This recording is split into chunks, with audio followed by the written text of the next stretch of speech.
Hello students, forms of business organisation की unit में company organisations का टॉपिक हमारा चल रहा था। उसका नेक्स्ट टॉपिक हम लेते हैं, उसी में लिमिटेशंस, जिसको सीमाएं कहते हैं, डीमेरिट्स, दोष या डिसएडवांटेजेस का मतलब भी दोष ही होता है, ऑफ कंपनी ऑर्गेनाइजेशन। जो कंपनी ऑर्गेनाइजेशन होता है उसकी अपनी कुछ लिमिटेशंस भी हैं, कमियां कह सकते हो, दोष कह सकते हो।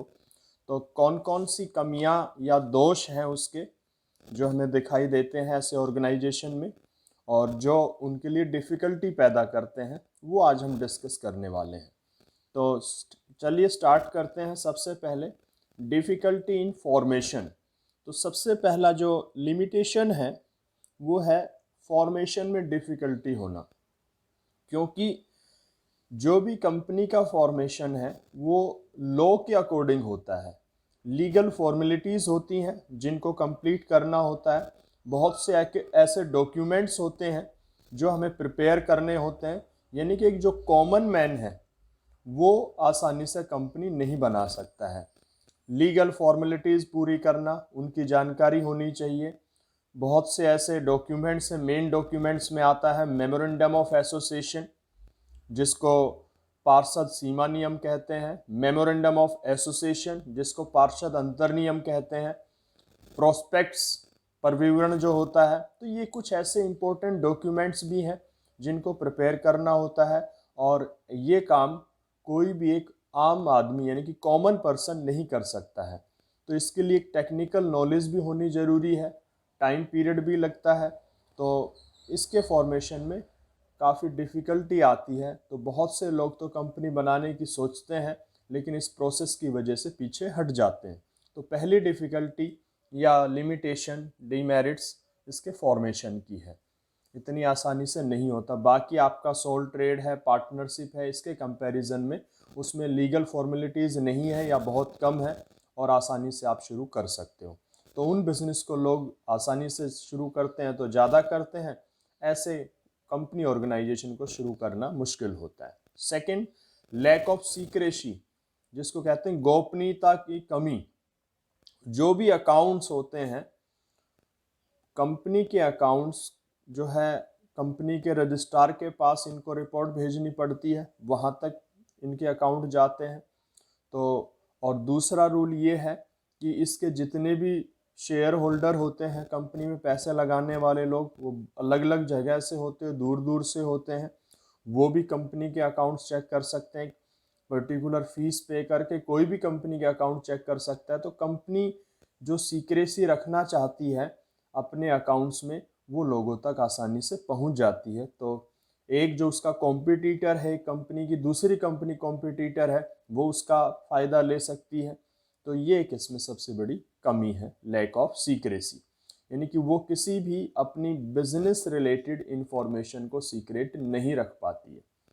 नेक्स्ट, लैक ऑफ मोटिवेशन, प्रेरणा की कमी। अब देखिए, हम पीछे डिस्कस करके आए हैं, कंपनी ऑर्गेनाइजेशन में कुछ शेयर होल्डर को हम एज ए डायरेक्टर सेलेक्ट करते हैं, ठीक है, और वो फिर काम करने के लिए अपने यहाँ सैलरी बेस्ड जो है स्टाफ रखता है। अलग अलग मैनेजर उनको चाहिए, अलग अलग डिपार्टमेंट के लिए, अलग अलग लेवल के लिए।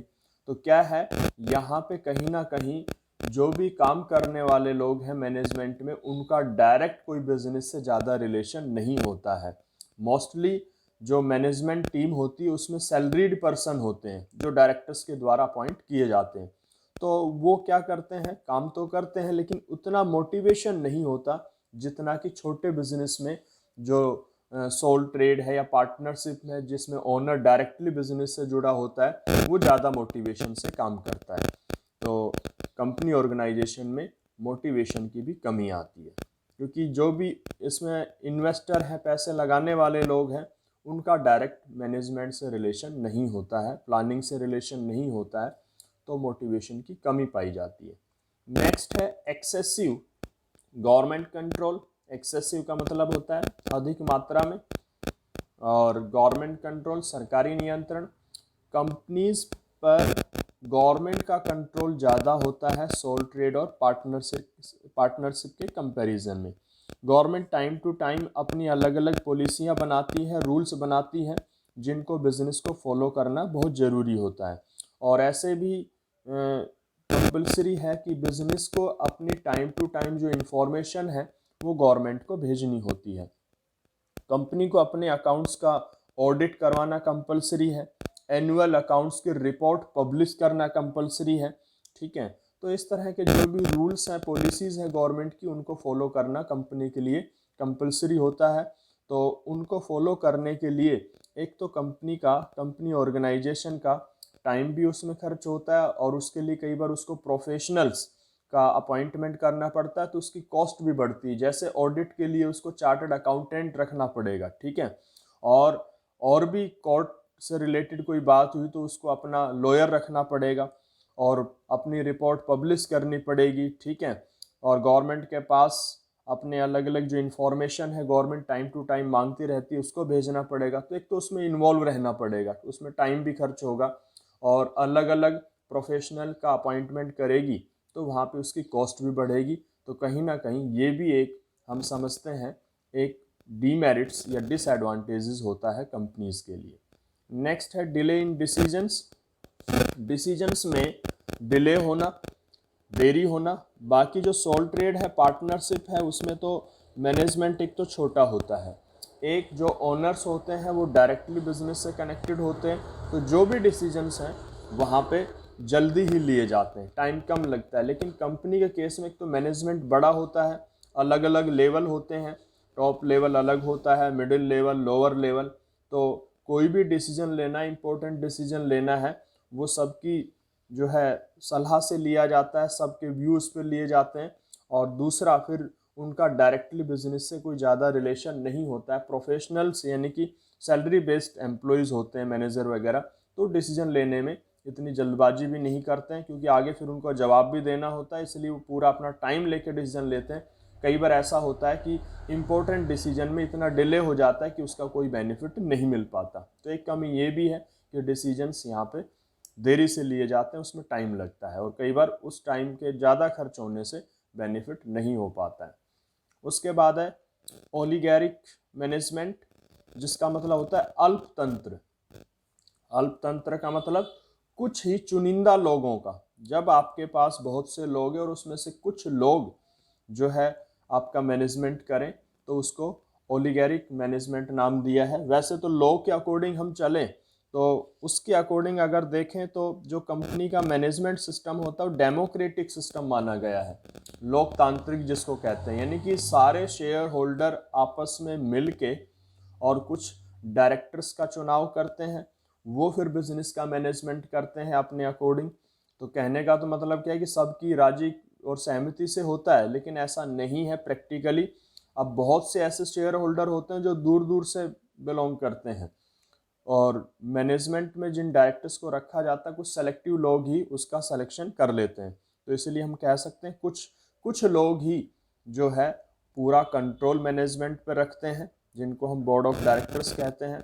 तो एक तरह से ये भी एक कमी है कि शेयर होल्डर बहुत ज़्यादा है और उसके डायरेक्टर्स कुछ लोग हैं, वो ही अपने अकॉर्डिंग उसका मैनेजमेंट करते हैं, कि सबको ना तो कहने का मौका मिलता है, ना कुछ अपने व्यूज़ रखने का मौका मिलता है इसमें।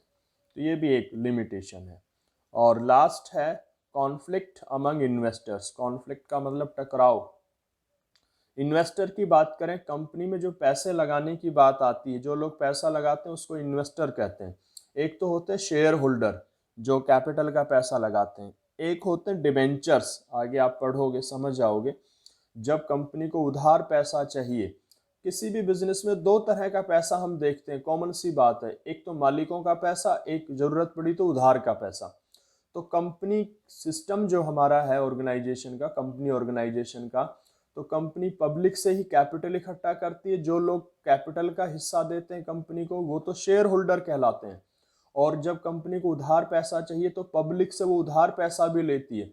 जो लोग उधार पैसा देते हैं उनको हम डिबेंचर्स कहते हैं, ऋण पत्र धारी कहते हैं, ठीक है, डिबेंचर होल्डर्स।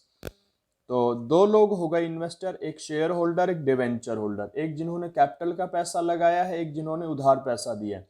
अब देखिए दोनों के बीच में कई बार टकराव हो जाता है।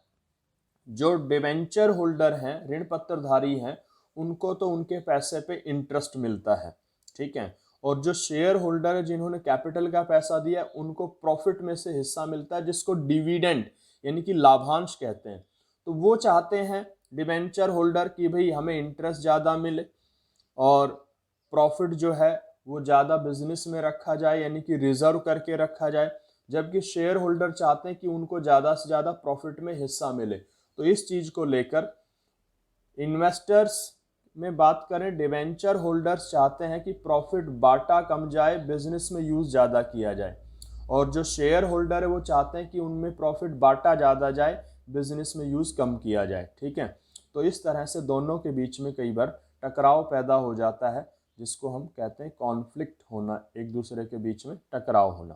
तो ये भी एक कमी कई बार देखी गई है कंपनी ऑर्गेनाइजेशन में। तो स्टूडेंट्स, ये कुछ लिमिटेशंस हमने डिस्कस की हैं कंपनी ऑर्गेनाइजेशन की, क्या क्या अपनी कुछ कमियां या लिमिटेशंस होती है। इससे पहले हमने एडवांटेजेस डिस्कस की थी, तो आप इनको अच्छे से अपनी बुक से पढ़ोगे और समझोगे।